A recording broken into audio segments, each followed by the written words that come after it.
Eh ben allez, on y va, c'est parti.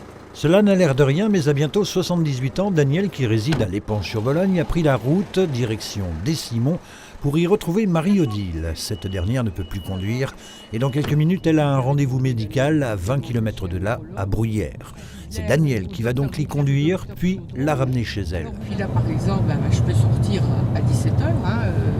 Mais comme Madame Daniel, elle aime bien lire, alors elle prend son bouquin.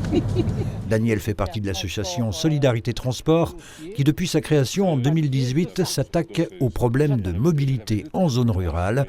Elle en a même accepté la vice-présidence aux côtés d'André. Vous savez, le train, il ne passe pas dans tous les villages. Les bus ne passent pas dans tous les villages.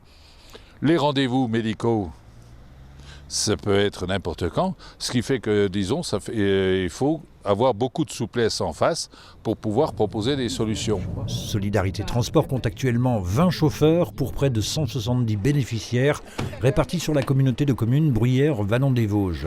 À elle seule, et rien que cette année, Daniel a parcouru près de 3000 km au profit de personnes dépourvues de moyens de locomotion, mais l'important est également ailleurs. Important pour les gens, pour les personnes qu'on transporte. Et c'est important pour moi aussi. C'est beaucoup de relations humaines, beaucoup d'échanges, parce qu'il n'y a pas que la précarité sociale monétaire, il y a la précarité de l'âge. Et les personnes qui attrapent de l'âge et qui ne peuvent plus circuler, plus conduire leur voiture, plus aller chez le médecin, parce qu'il n'y a pas de possibilité de transport facile, on est là. J'avais une voiture avant que j'ai dû vendre parce que je ne pouvais plus conduire du fait que j'aurais été un danger public pour les autres et pour moi.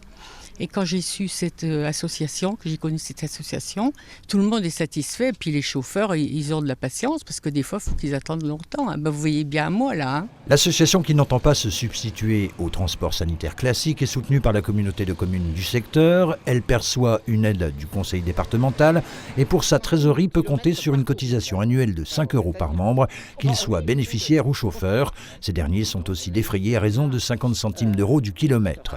Solidarité Transport, c'est depuis le début de l'année plus de 29 300 km parcourus, mais un manque crucial de bénévoles. Du côté de Dossel-Schneeménil, on aurait suffisamment de bénévoles.